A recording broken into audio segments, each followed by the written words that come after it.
Yes news में आप सभी दर्शकों का स्वागत है। मैं आपके साथ इलियास बड़ेघर। आइए देखते हैं आज की खबर क्या कहती है। ಹೇಳಕ್ಕೆ ಈ ಒಂದು ಪತ್ರಿಕಾಗೋಷ್ಠಿಯನ್ನು ಇಟ್ಟಿದ್ದೀವಿ. ಈ ಒಂದು ಕಾರ್ಯಕ್ರಮ ರಾಜ್ಯದ ಎಲ್ಲ ಜಿಲ್ಲೆಗಳಲ್ಲಿ ಹಾಗೂ ಎಲ್ಲ ಕಮಿಷನರೇಟ್ ವ್ಯಾಪ್ತಿಯಲ್ಲಿ ಇಂಥ ಕಾರ್ಯಕ್ರಮಗಳು ನಡೆಯಲಿದೆ. ಈ ಕಾರ್ಯಕ್ರಮ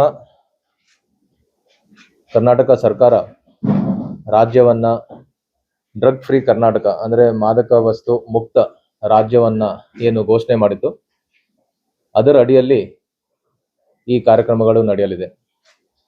ತಮ್ಮೆಲ್ಲರಿಗೂ ಗೊತ್ತಿದೆ, ಈ ಮಾದಕ ವಸ್ತುಗಳ ಬಗ್ಗೆ, ಡ್ರಗ್ಸ್ಗಳ ಬಗ್ಗೆ ಈಗಾಗಲೇ ನಾವು ಬಹಳಷ್ಟು ಸೀರಿಯಸ್ ಆಗಿದ್ದೀವಿ. ಬಹಳ ಗಂಭೀರವಾಗಿ ಇದನ್ನು ತಗೊಂಡು ಈಗಾಗಲೇ ಪೊಲೀಸ್ ಇಲಾಖೆ ವತಿಯಿಂದ ಸಾಕಷ್ಟು ಕ್ರಮಗಳು ಆಗಿದೆ. ಅದರಲ್ಲಿ ವಿಶೇಷವಾಗಿ ಇದರ ಅಡಿಯಲ್ಲಿ ನಾವು ಅನೇಕ ಪ್ರಕರಣಗಳನ್ನು ರಾಜ್ಯಾದ್ಯಂತ ಹಾಗೂ ಬಿಜಾಪುರ ಜಿಲ್ಲೆಯಲ್ಲೂ ಕೂಡ ಸಾಕಷ್ಟು ಪ್ರಕರಣವನ್ನು ನಾವು ದಾಖಲು ಮಾಡಿದ್ದೀವಿ. ಆ ಪ್ರಕರಣಗಳು ನಾವು ಯಾರು ಪೆಡ್ಲರ್ಸ್ ಇದ್ದಾರೆ, ಅಂದರೆ ಯಾರು ಡ್ರಗ್ಸ್ ಮಾರಾಟ ಮಾಡ್ತಾರೆ ಅಂಥವ್ರ ಮೇಲೆ ಕೇಸ್ ಮಾಡಿದ್ದೀವಿ, ಯಾರು ಕನ್ಸ್ಯೂಮ್ ಮಾಡ್ತಾರೆ ಅಂಥವ್ರ ಮೇಲೆ ಕೇಸ್ ಮಾಡಿದ್ದೀವಿ, ಯಾರು ತಮ್ಮ ಹೊಲದಲ್ಲಿ ಗಾಂಜಾನ ಬೆಳೆಸ್ತಾರೆ ಅಂಥವ್ರ ಮೇಲೆ ಕೇಸ್ ಮಾಡಿದ್ದೀವಿ, ಮತ್ತು ಸಾಕಷ್ಟು ಪ್ರಮಾಣದಲ್ಲಿ ಗಾಂಜಾನ ಕೂಡ ನಾವು ಜಪ್ತ್ ಮಾಡಿದ್ದೀವಿ. ಅದ್ರ ವಿವರಗಳನ್ನು ನಾನು ಆಮೇಲೆ ಹೇಳ್ತೀನಿ. ಒಂದು ಕಡೆ ಎನ್ಫೋರ್ಸ್ಮೆಂಟ್ ಮಾಡ್ತಾ ಇದ್ದೀವಿ, ಇನ್ನೊಂದು ಕಡೆ ಸಾಕಷ್ಟು ಅವೇರ್ನೆಸ್ ಪ್ರೋಗ್ರಾಮ್ಸು ಕೂಡ ನಾವು ಎಲ್ಲ ಕಡೆ ಮಾಡಿದ್ದೀವಿ. ತಮ್ಮೆಲ್ಲರಿಗೂ ಗೊತ್ತಿದೆ, ಅನೇಕ ಶಾಲಾ ಕಾಲೇಜ್ಗಳಲ್ಲಿ ಅವೇರ್ನೆಸ್ ಪ್ರೋಗ್ರಾಮ್ ಮಾಡಿದ್ದೀವಿ. ಬೇರೆ ಬೇರೆ ಕಡೆ ಹೋಗಿ ಕೂಡ ನಾವು ಅವೇರ್ನೆಸ್ ಪ್ರೋಗ್ರಾಮನ್ನು ರಾಜ್ಯಾದ್ಯಂತ ನಾವು ಮಾಡಿದ್ದೀವಿ.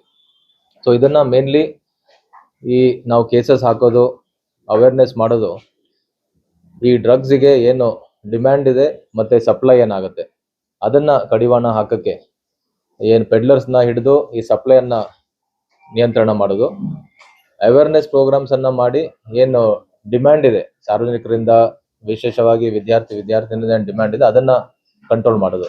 ಸೊ ಈ ರೀತಿ ಸಪ್ಲೈ ಮತ್ತು ಡಿಮ್ಯಾಂಡನ್ನು ಕಂಟ್ರೋಲ್ ಮಾಡೋಕ್ಕೆ ನಾವು ಈಗಾಗಲೇ ಅನೇಕ ಕಾರ್ಯಕ್ರಮ ನಾವು ರೂಪಿಸಿದ್ದೀವಿ. ಇದನ್ನು ಇನ್ನೂ ಹೆಚ್ಚಿಗೆ ಕಾರ್ಯರೂಪಕ್ಕೆ ತರಕ್ಕೆ, ಇನ್ನೂ ಹೆಚ್ಚಿನ ಪರಿಣಾಮಕಾರಿಯಾಗಿ ಈ ಫೈಟ್ ಅಗೇನ್ಸ್ಟ್ ಡ್ರಗ್ಸ್ ಏನಿದೆ ಇದನ್ನು ಇನ್ನೂ ಹೆಚ್ಚಿಗೆ ಒಂದು ಪರಿಣಾಮಕಾರಿಯಾಗಿ ಆಗೋಕ್ಕೆ ಮತ್ತು ಅದಕ್ಕೆ ರಿಸಲ್ಟ್ ಇನ್ನೂ ಜಾಸ್ತಿ ಆಗೋ ಒಂದು ನಿಟ್ಟಿನಲ್ಲಿ ಕರ್ನಾಟಕ ಸರ್ಕಾರ ನಮ್ಮ ಮಾನ್ಯ ಮುಖ್ಯಮಂತ್ರಿ ಹಾಗೂ ಗೃಹ ಸಚಿವರ ನೇತೃತ್ವದಲ್ಲಿ 2 ಕಾರ್ಯಕ್ರಮವನ್ನು ನಾವು ರೂಪಿಸಿದ್ದೀವಿ. ಒಂದು ಆಪರೇಷನ್ ರೈಸ್ RISE ಮತ್ತು ಇನ್ನೊಂದು ಬೇಡ ಬ್ರೋ ಅಂತ ಉಪಕ್ರಮಗಳನ್ನು ನಾವು ಪ್ರಾರಂಭ ಮಾಡ್ತಾ ಇದ್ವಿ ಇಡೀ ರಾಜ್ಯಾದ್ಯಂತ.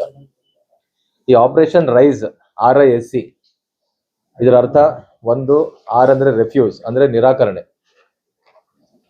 ನಾವು ಸಾರ್ವಜನಿಕರಲ್ಲಿ ಯಾರ್ಯಾರು ಕನ್ಸ್ಯೂಮರ್ಸ್ ಇದ್ದಾರೆ ಅವರಿಗೆ ಒಂದು ಅವೇರ್ನೆಸ್ ಮೂಡಿ ಈ ಡ್ರಗ್ಸನ್ನು ತಗೊಳ್ಳೋಕ್ಕೇನೆ ನಿರಾಕರಣೆ ಮಾಡಿದ್ರೆ ಸಾಕಷ್ಟು ಪರಿಣಾಮ ಈ ಏನು ಫೈಟ್ ಅಗೇನ್ಸ್ಟ್ ಡ್ರಗ್ಸ್ ಇದೆ ಅದಕ್ಕೆ ನಾವು ಮಾಡ್ಬೋದು. ಅದ್ರ ಜೊತೆಗೆ ಇನ್ಫಾರ್ಮ್ ಅಂದರೆ ಮಾಹಿತಿ ನೀಡೋದು, ಮೂರನೇದು ಸಪೋರ್ಟ್ ಹಾಗೂ ಈ ಎಂಪವರ್. ಸೊ ಹಾಗಾಗಿ ರೈಸ್ ಅಂತ ಈ ಕಾರ್ಯಕ್ರಮದ ಅಡಿಯಲ್ಲಿ ಈಗಾಗಲೇ ನಾನು ಹೇಳಿದೆ, ಈ ಹಿಂದೆ ಪೊಲೀಸ್ ಇಲಾಖೆ ವತಿಯಿಂದ ಸಾಕಷ್ಟು ಕ್ರಮಗಳು ಆಗಿದೆ.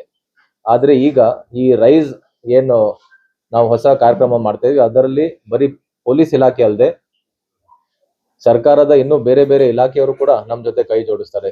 ಶಿಕ್ಷಣ ಇಲಾಖೆ ಇರ್ಬೋದು, ರೆವಿನ್ಯೂ ಇಲಾಖೆ ಇರ್ಬೋದು, ಮತ್ತೆ ಇನ್ನೂ ಇನ್ನಿತರ ಬೇರೆ ಬೇರೆ ಇಲಾಖೆಯವರು ಒಂದು ಸಹಕಾರದಿಂದ ನಾವು ಈ ಕ್ರಮಗಳನ್ನು ಕೈಗೊಳ್ತೀವಿ. ಅದಲ್ಲದೆ NGOs, ಪೋಷಕರು, ಸಾರ್ವಜನಿಕರು, ಈ ರೀತಿ ಎಲ್ಲ ಸ್ಟೇಕ್ ಹೋಲ್ಡರ್ಸ್ ಏನಿದ್ದಾರೆ ಎಲ್ಲರೂ ಕೂಡ ಕೈ ಜೋಡಿಸಿ ಈ ಫೈಟ್ ಅಗೇನ್ಸ್ಟ್ ಡ್ರಗ್ಸ್ ಏನಿದೆ ಅದನ್ನ ಪರಿಣಾಮಕಾರಿಯಾಗಿ ನಾವು ನಿಯಂತ್ರಣ ಮಾಡೋಕ್ಕೆ ಇವರೆಲ್ಲರೂ ಒಂದು ಸಹಯೋಗದಿಂದ ಪೊಲೀಸ್ ಇಲಾಖೆ, ಕಂದಾಯ, ಸಾರಿಗೆ, ಉನ್ನತ ಶಿಕ್ಷಣ, ವೈದ್ಯಕೀಯ ಶಿಕ್ಷಣ, ಆರೋಗ್ಯ ಮತ್ತೆ ಔಷಧ ನಿಯಂತ್ರಣ ಇಲಾಖೆ, ಸೊ ಈ ರೀತಿ ವಿವಿಧ ಇಲಾಖೆಯವರದ್ದು ಒಂದು ಸಹಕಾರದಿಂದ ನಾವು ಈ ಆಪರೇಷನ್ ರೈಸ್ ಅನ್ನ ನಾವು ಕಾರ್ಯರೂಪಕ್ಕೆ ತರ್ತೀವಿ.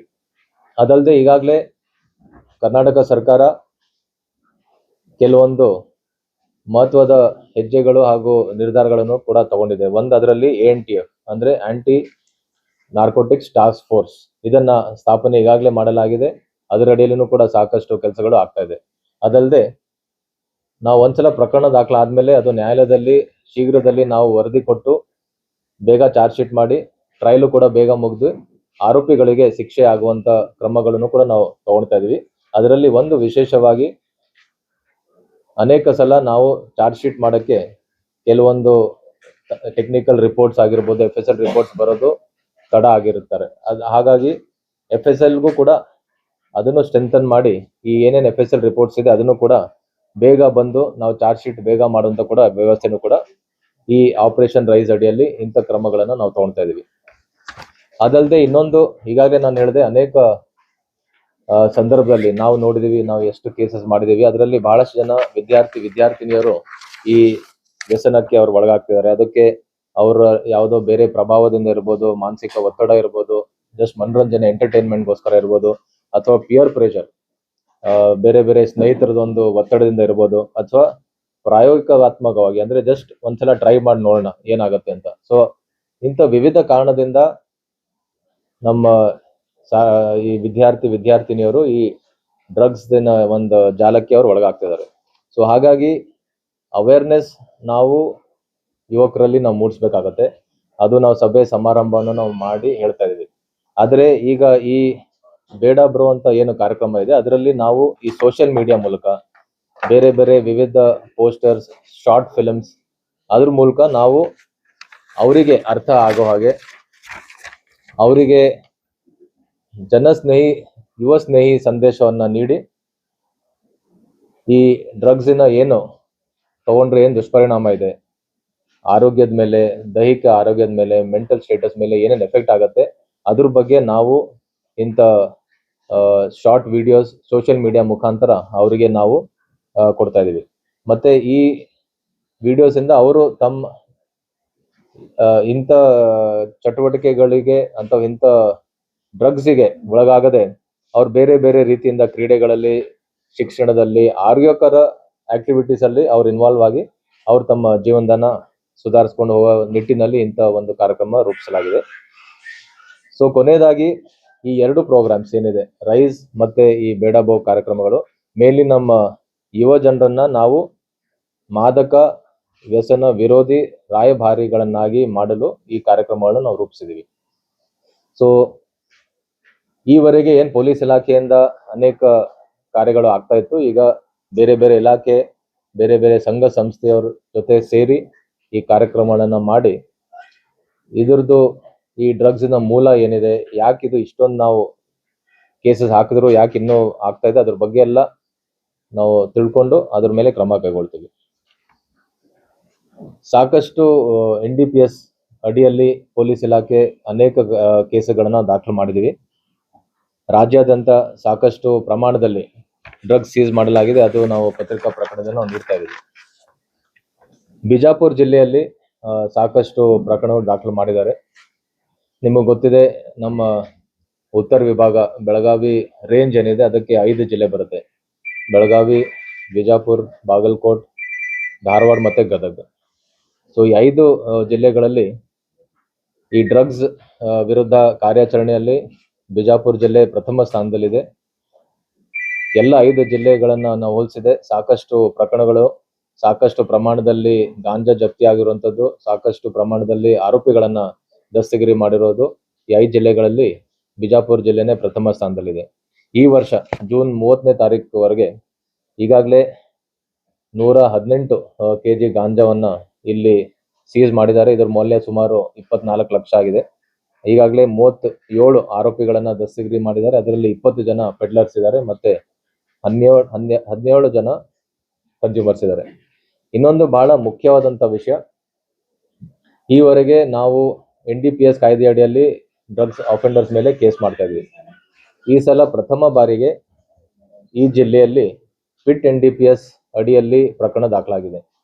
ಸೊ ತಮ್ಮೆಲ್ಲರಿಗೂ ಗೊತ್ತಿದೆ, ಈ ಗುಂಡಾ ಕಾಯ್ದೆ ತಮ್ಮೆಲ್ಲರಿಗೂ ಗೊತ್ತಿದೆ, ಯಾರ್ಯಾರು ಹ್ಯಾಬಿಚುವಲ್ ಅಫೆಂಡರ್ಸ್ ಇದ್ದಾರೆ, ರೌಡಿ ಶೀಟರ್ಸ್ ಇದ್ದಾರೆ, ಅಂಥವ್ರ ಮೇಲೆ ನಾವು ಪ್ರಿವೆಂಟಿವ್ ಆಕ್ಷನ್ ಆಗಿ ಗುಂಡಾ ಕಾಯ್ದೆ ಅಡಿಯಲ್ಲಿ ಬಂಧಿಸಿದ್ರೆ ಅವರಿಗೆ ನಾವು 1 ವರ್ಷ ಮಟ್ಟಿಗೆ ಕಾರಾಗೃಹದಲ್ಲಿ ನಾವು ಇಡ್ಬೋದು, ಬಂಧನದಲ್ಲಿ.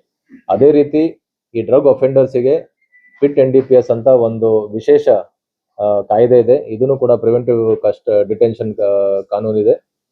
ಇದರ ಅಡಿಯಲ್ಲಿ ಯಾರ್ಯಾರು ಹ್ಯಾಬಿಚುವಲ್ ಡ್ರಗ್ ಅಫೆಂಡರ್ಸ್ ಇದ್ದಾರೆ, ಯಾರ ಮೇಲೆ 3, 4, 5 ಪ್ರಕರಣಗಳು ದಾಖಲಾಗಿದೆ, ಸಾಕಷ್ಟು ಪ್ರಕರಣಗಳು ದಾಖಲಾದ್ರೂ ಕೂಡ ಅವರು ತಮ್ಮ ಚಟುವಟಿಕೆಯನ್ನ ನಿಲ್ಲಿಸದೆ ಅದೇ ರೀತಿ ಇನ್ನೂ ಪೆಡ್ಲಿಂಗ್ ಮಾಡ್ತಿದ್ದಾರೆ, ಅಂಥವ್ರನ್ನ ಐಡೆಂಟಿಫೈ ಮಾಡಿ ಈಗಾಗಲೇ 2 ಆರೋಪಿತರ ವಿರುದ್ಧ ಪಿಟ್ NDPS ಕಾಯ್ದೆ ಅಡಿಯಲ್ಲಿ ಬಿಜಾಪುರ ಜಿಲ್ಲೆಯಿಂದ ಪ್ರಕರಣ ದಾಖಲಾಗಿದೆ. ಇದನ್ನು ಕೂಡ ಒಂದು ಹೊಸ ಪ್ರಯೋಜನ ಇಲ್ಲಿ ಜಿಲ್ಲೆಯಲ್ಲಿ ಆಗಿದೆ. ಸೊ ಹಾಗಾಗಿ ಈ 2 ಪ್ರಕರಣ ಜೊತೆಗೆ ಇನ್ನೂ ಯಾರ್ಯಾರು ಇಂಥ ಹ್ಯಾಬಿಚುವಲ್ ಡ್ರಗ್ ಅಫೆಂಡರ್ಸ್ ಇದ್ದಾರೆ ಅವ್ರಿಗೂ ಕೂಡ ಐಡೆಂಟಿಫೈ ಮಾಡಿ ಅವ್ರ ಮೇಲೂ ಕೂಡ NDPS ಕಾಯ್ದೆ ಆಗಿರ್ಬೋದು ಅಥವಾ ಪಿಟ್ NDPS ಕಾಯ್ದೆ ಅಡಿಯಲ್ಲಿ ಪ್ರಕರಣ ಕೂಡ ದಾಖಲು ಮಾಡ್ತೀವಿ. ಸೊ ಒಟ್ಟಾರೆ ಈ ಡ್ರಗ್ಸಿನ ಹೋರಾಟ ಏನಿದೆ ಅದು ನಿರಂತರವಾಗಿ ನಾವು ಪೊಲೀಸ್ ವತಿಯಿಂದ ನಾವು ಮಾಡ್ತಾ ಇದ್ವಿ. ಈಗ ಈ ಆಪರೇಷನ್ ರೈಸ್ ಈಗಾಗಲೇ ನಾನು ಹೇಳಿದ್ದೀನಿ, ಇದು ಎಲ್ಲ ಜಿಲ್ಲೆಗಳಲ್ಲಿ 3 ಹಂತದಲ್ಲಿ ನಾವು ಮಾಡ್ತೀವಿ. ಮೊದಲನೇ ಹಂತದಲ್ಲಿ ಜಿಲ್ಲಾ ಮಟ್ಟದಲ್ಲಿ ನಾವು ಇದ್ರ ಬಗ್ಗೆ ಹೇಳಿ ಒಂದು ಕಾಲೇಜಲ್ಲಿ ಒಂದು ಕಾರ್ಯಕ್ರಮ ನಾವು ಮಾಡ್ತೀವಿ. ಇವತ್ತು ಇದಾದ್ಮೇಲೆ ಒಂದು ಕಾಲೇಜಲ್ಲಿ ಕಾರ್ಯಕ್ರಮ ಇದೆ. ಅದಾದ್ಮೇಲೆ 2ನೇ ಹಂತದಲ್ಲಿ ಎಲ್ಲ ಠಾಣಾ ಮಟ್ಟದಲ್ಲಿ ಇದೇ ರೀತಿ ಕಾರ್ಯಕ್ರಮಗಳು ಮತ್ತೆ ಶಾಲಾ ಕಾಲೇಜುಗಳಲ್ಲಿ ಅರಿವು ಕಾರ್ಯಕ್ರಮಗಳನ್ನು ಮಾಡ್ತೀವಿ. 3ನೇ ಹಂತದಲ್ಲಿ ತಾಲೂಕಾ ಮಟ್ಟದಲ್ಲಿ ಒಂದು ಕಾರ್ಯಕ್ರಮನ ಮಾಡಿ ಅಲ್ಲಿ ಸ್ಥಳೀಯ ಶಾಸಕರಾಗ್ಲಿ ಅಥವಾ ಜಿಲ್ಲಾ ಮಂತ್ರಿಯವರಿಗೆ ಆಹ್ವಾನ ನೀಡಿ ಅವ್ರ ಜೊತೆಗೆ ನಾವು ಕಾರ್ಯಕ್ರಮ ಮಾಡ್ತೀವಿ. ಸೊ ಒಟ್ಟಾರೆ ಈ ಆಪರೇಷನ್ ರೈಸ್ ಅಡಿಯಲ್ಲಿ 3 ಹಂತದ ಕಾರ್ಯಕ್ರಮವನ್ನು ಇಡೀ ತಿಂಗಳ ಎಲ್ಲಾ ಜಿಲ್ಲೆಗಳಲ್ಲಿ ನಡೆಯಲಿದೆ. ಸೊ ಅಂತಿಮವಾಗಿ ಈ ಡ್ರಗ್ಸಿನ ಸಮಸ್ಯೆ ಏನಿದೆ ಮತ್ತೆ ಕರ್ನಾಟಕವನ್ನ ಡ್ರಗ್ಸ್ ಫ್ರೀ ಕರ್ನಾಟಕ ಮಾಡುವ ನಿಟ್ಟಿನಲ್ಲಿ ಪೊಲೀಸ್ ಇಲಾಖೆ ಹಾಗೂ ಕರ್ನಾಟಕ ಸರ್ಕಾರ ಎಲ್ಲ ರೀತಿಯಾದಂತಹ ಕ್ರಮ ಕೈಗೊಳ್ತಾ ಇದೀವಿ. ಆದರೆ ಇದು ಸಂಪೂರ್ಣವಾಗಿ ನಿಲ್ಲಿಸಬೇಕಾದ್ರೆ ಸಾರ್ವಜನಿಕರು, ಬೇರೆ ಬೇರೆ ಸಂಘ ಸಂಸ್ಥೆಯವರು, ಮಾಧ್ಯಮದವರು ನಮ್ಮ ಜೊತೆ ಕೈ ಜೋಡಿಸಿ ನಮ್ಮ ಈ ಹೋರಾಟದಲ್ಲಿ ಕೈ ಜೋಡಿಸಬೇಕಂತ ವಿನಂತಿ. ಸಾಮಾನ್ಯವಾಗಿ ಇಂಟರ್ಸ್ಟೇಟ್ ಸಮಸ್ಯೆನೂ ಆಗಿದೆ. ಬರೀ ಕರ್ನಾಟಕದಲ್ಲಿ ಬೆಳೀತಾರೆ, ಈಗ ಲಾಸ್ಟ್ ಟೈಮ್ ಮೈಸೂರಿನಲ್ಲಿ ಮಹಾರಾಷ್ಟ್ರದ ಪೊಲೀಸ್ನವರು ಬಂದು ಮೈಸೂರಲ್ಲಿ ರೇಡ್ ಮಾಡಿದ್ರು. ಅಂದ್ರೆ ಕನೆಕ್ಷನ್ ಮಹಾರಾಷ್ಟ್ರವಾಗಿದೆ. ಸೊ ಈ ಕಂಟ್ರೋಲ್ ಮಾಡಕ್ಕೆ that is more important. Local ಅಷ್ಟೇ ಅವೇರ್ನೆಸ್. ಡೆಫಿನೆಟ್ಲಿ ನಾನು ಎಲ್ಲೂ ಇದು ಲೋಕಲ್ ಪ್ರಾಬ್ಲಮ್ ಇದೆ ಅಂತ ನಾನು ಎಲ್ಲೂ ಹೇಳಿಲ್ಲ. ಡೆಫಿನೆಟ್ಲಿ ನಮಗೂ ಮಾಹಿತಿ ಇದೆ. ಆಲ್ರೆಡಿ ನಮ್ಮ ರೇಂಜ್ 5 ಜಿಲ್ಲೆಯಲ್ಲಿ ಕೆಲವು ಜಿಲ್ಲೆಗಳು ಈಗಾಗಲೇ ಬೇರೆ ರಾಜ್ಯಕ್ಕೆ ಹೋಗಿ ಸೀಸ್ ಮಾಡ್ಕೊಂಡು ಬಂದಿದ್ದಾರೆ. ಮತ್ತೆ ಕೆಲವು ಪ್ರಮುಖ ಪೆಡ್ಲರ್ಸ್ ಏನು ಬಿಜಾಪುರ ಆಗಿರ್ಬೋದು, ಬೆಳಗಾಂ, ಗದಗ್ ಈ ರೀತಿ ಬೇರೆ ರಾಜ್ಯದವರು ಸಪ್ಲೈ ಮಾಡ್ತಿದ್ದಾರೆ ಅಂತ ಈಗಾಗಲೇ ಮಾಹಿತಿ ಇದೆ. ಅವ್ರ ಬಗ್ಗೆ ನಾವು ಈಗಾಗಲೇ ಹೆಚ್ಚಿನ ಮಾಹಿತಿಯನ್ನ ಕಲೆ ಹಾಕ್ತಾ ಇದ್ದೀವಿ. ಕಂಟ್ರೋಲ್ ಮಾಡೋದು ಬರೀ ಪೊಲೀಸ್ ಇಲಾಖೆ ಕೆಲಸ. ಅಬಕಾರಿ ಇಲಾಖೆ ಅಧಿಕಾರಿಗಳು ಏನ್ ಮಾಡ್ತಾರೆ? ನಾವು 2 ವರ್ಷದಿಂದ ನೋಡ್ತಾ ಇದೀವಿ. ಅಬಕಾರಿ ಇಲಾಖೆಯಿಂದ ಯಾವುದೇ ಒಂದು ಯಾರು ಕೇಳ್ತಿದಾರೆ ಪ್ರಶ್ನೆ? ಎಲ್ಲಿದ್ದಾರೆ? ಓಕೆ, ಹೇಳಿ. ಅಬಕಾರಿ ಇಲಾಖೆ ಮಲ್ಕೊಂಡಿದೆ. ನೋಡಿ, ನಾನು ನಮ್ಮ ಪೊಲೀಸ್ ಇಲಾಖೆ ಬಗ್ಗೆ ಹೇಳ್ಬೋದು. ಈಗಾಗಲೇ ಹೇಳಿದ್ದೀನಿ, ಸಾಕಷ್ಟು ಕೇಸ್ಗಳನ್ನ ನಾವು ಮಾಡಿದೀವಿ. ಅದ್ರ ಜೊತೆಗೆ ಈ ಆಪರೇಷನ್ ರೈಸ್ ಅಡಿಯಲ್ಲಿ ಈಗಾಗಲೇ ನಾನು ಬಹಳ ಡಿಟೇಲ್ ಆಗಿ ಹೇಳಿದ್ದೀನಿ. ಬೇರೆ ಬೇರೆ ಇಲಾಖೆಯವ್ರ ಜೊತೆನೂ ಕೂಡ ನಾವು ಸೇರಿ ಅವ್ರದ್ದು ಒಂದು ಸಹಕಾರ ತಗೊಂಡು ಈ ಹೋರಾಟದಲ್ಲಿ ಎಲ್ಲರಿಗೂ ಕೂಡ ನಾವು ಅವ್ರದ್ದು ಅಸಿಸ್ಟೆನ್ಸ್ ಕೂಡ ತಗೊಳ್ತೀವಿ. ಈಗ ಪ್ರಮುಖವಾಗಿ ಮೆಡಿಕಲ್ ಸ್ಟೋರ್ಗಳಲ್ಲಿ ಕೋಡೆಕ್ಸ್ ಔಷಧಿಗಳನ್ನ ಮತ್ತು ಮಾತ್ರೆಗಳನ್ನ ಬರ್ತಾ ಇದ್ದಾರೆ. ಮೆಡಿಕಲ್ ಸ್ಟೋರ್ಗಳಿಗೆ ಅದು ನಮ್ಮಿಂದನೂ ಈಗಾಗಲೇ ಇದ್ರ ಬಗ್ಗೆ ಎಲ್ಲ ನಮ್ಮ ಆಫೀಸರ್ ತಿಳಿಸಿದೀವಿ. ಅದ್ರ ಜೊತೆಗೆ ಡ್ರಗ್ ಕಂಟ್ರೋಲ್ ಡಿಪಾರ್ಟ್ಮೆಂಟ್ ಈಗಾಗಲೇ ಹೇಳಿದೆ ನಾನು, ಡ್ರಗ್ ಕಂಟ್ರೋಲ್ ಡಿಪಾರ್ಟ್ಮೆಂಟ್ ಕೂಡ ಈ ನಮ್ಮ ಆಪರೇಷನ್ ರೈಸ್ ಅಡಿಯಲ್ಲಿ ಅವ್ರಿಗೂ ಕೂಡ ಪಾತ್ರ ಇದೆ. ಸೊ ಅವ್ರ ಜೊತೆನೂ ಈಗ ಮುಂಬರುವ ದಿನಗಳಲ್ಲಿ ಅವ್ರ ಜೊತೆನೂ ಮೀಟಿಂಗ್ ಅನ್ನ ಮಾಡಿ ಓವರ್ ದ ಕೌಂಟರ್ ಏನೇನು ಈ ರೀತಿ ಸೇಲ್ ಆಗ್ತಾ ಇದೆ ಅದನ್ನು ಕೂಡ ಕಂಟ್ರೋಲ್ ಮಾಡಕ್ಕೆ ಕ್ರಮ ಕೈಗೊಳ್ತೀವಿ. ಒಂದು ಆರೋಪ ಟ್ರಾಫಿಕ್ ಕ್ಯಾಂಪ್ ನಲ್ಲಿ ಹೋದಾಗ I met a person from Uttar Pradesh but working in Bengaluru. ಅವ್ರು ಹೇಳಿದ್ರು ಬೆಂಗಳೂರಲ್ಲಿ ಟ್ರಾಫಿಕ್ ಕಾನ್ಸ್ಟೇಬಲ್ ಕಡೆಯಿಂದ ನಮ್ಗೆ ಆರಾಮ ಸಿಗ್ತಿದೆ. ಟ್ರಾಫಿಕ್ ಪರ್ಸನಲಿ ಪರ್ಚೇಸಿಂಗ್ ಫ್ರಮ್ ನಾ ಹೇಳಿದೆ. He told me, I have no evidence to prove that. But he said, Bengaluru traffic constable, there are particular traffic constables, or at a particular time when you will get drugs. I mean, this is told by the person who consumes it. So I have no evidence to prove it. So I'll bring ಅದು concerned officer ಗಮನಕ್ಕೆ ತರ್ತೀವಿ. I can talk about Bijapur and ನಮ್ 5 ranges, 5 districts. But definitely ನೀವು ಹೇಳೋದು ಕೂಡ the concerned officer ಗಮನಕ್ಕೆ ನಾವು ತಗೊಂಡ್ ಬರ್ತೀವಿ. ನಾವೇನಾದ್ರೆ ಸೋಷಿಯಲ್ ಮೀಡಿಯಾ ನಾವು ಅವೇರ್ನೆಸ್ ಮಾಡ್ತಾ ಇದ್ದೀವಿ. ಕೆಲವರು ಇದು ಆಗಿ ಕ್ವಿಟ್ ಮಾಡಿರ್ತಾರೆ, ಅವರಿಂದ ಅನುಕೂಲ ಆಗ್ತದೆ. ನಾನು ಯಾವ ತರ ಇದ್ದೆ ಮೊದಲು, ಈಗ ನಮ್ಗೆ Yes, it is a good, it is a good suggestion and definitely ಯಾರು ಹಿಂಗ ಅಡಿಕ್ಟ್ ಆಗಿ ಡಿ ಅಡಿಕ್ಷನ್ ಸೆಂಟರ್ ಇಂದ ಹೊರಗೆ ಬಂದು ಈಗ ಚೆನ್ನಾಗಿದ್ದಾರೆ ಅವರಿಂದನೂ ನಾವು ಕೆಲವೊಂದು ಸಣ್ಣ ಟಾಕ್ಸ್ ಕೊಡ್ತೀವಿ ನಾವು. Yes definitely. ಜಿಲ್ಲೆಯಲ್ಲಿ ಶಾಲಾ ಕಾಲೇಜುಗಳು ಚಟುವಟಿಕೆಗಳು ಏನಾದ್ರು ಕಂಡು ಬಂದಿದ್ದಾವೆ? ಬಂದಿದ್ಯಾ ಎಸ್ ಪಿ ಅವರು? Anything next? ಈಗ ಅದಕ್ಕೇನೆ ಈ ಎರಡನೇ ಹಂತದ ಕಾರ್ಯಕ್ರಮ ಏನಿದೆ ಅಂತಂತಂದ್ರೆ it is completely school and colleges. So ಈಗಾಗಲೇ ಆಲ್ರೆಡಿ ಎವ್ರಿ ಇಯರ್ ನಾವು ಮಾಡ್ತಾನೆ ಇರ್ತೀವಿ. ಸ್ಕೂಲು ಕಾಲೇಜಸ್ ಸುತ್ತಮುತ್ತ ಪೋಕ್ಟಾ ಕಾಯ್ದೆ ಆಗಿರ್ಬೋದು ಅಥವಾ ಸಿಗರೇಟು ತಂಬಾಕು ಅದನ್ನ ಮಾಡ್ತಾನೆ ಇರ್ತೀವಿ. ಸೊ ಈ ವರ್ಷನೂ ಕೂಡ ನಾವು NDPS ಅಡಿಯಲ್ಲಿ ಪ್ರತಿಯೊಂದು school, high school, PUC then degree, so we are targeting those institutions. ಮೊದಲನೇ ಹಂತದಲ್ಲಿ ನಾವು ಇವತ್ತು ಹೊಂದಿದ್ದನ್ನ ಕಾರ್ಯಾರಂಭ ಇವತ್ತಿನ ಕಾರ್ಯಕ್ರಮ. ಎರಡನೇ ಹಂತದಲ್ಲಿ ಎಲ್ಲಾ ಠಾಣಾ ಮಟ್ಟದಲ್ಲಿ, ಸೊ ಬೀಟ್ ಲೆವೆಲ್ದಲ್ಲಿ ಈ ಕಾರ್ಯಕ್ರಮ ಏನ್ ಇವತ್ತು ನಡೆಯುತ್ತೆ ಅದು ರೆಪ್ಲಿಕೇಟ್ ಆಗುತ್ತೆ. ಮೂರನೇ ಹಂತದಲ್ಲಿ ಸರ್ ಹೇಳಿದಾಗೆ ಅದು ಶಾಸಕರು ಮತ್ತು ಸಚಿವರ ನೇತೃತ್ವದಲ್ಲಿ ಮೂರನೇ ಹಂತ ತಾಲೂಕಾ ಮಟ್ಟದಲ್ಲಿ ಅದನ್ನು ನಡೆಯುತ್ತೆ. So that is how we are plan.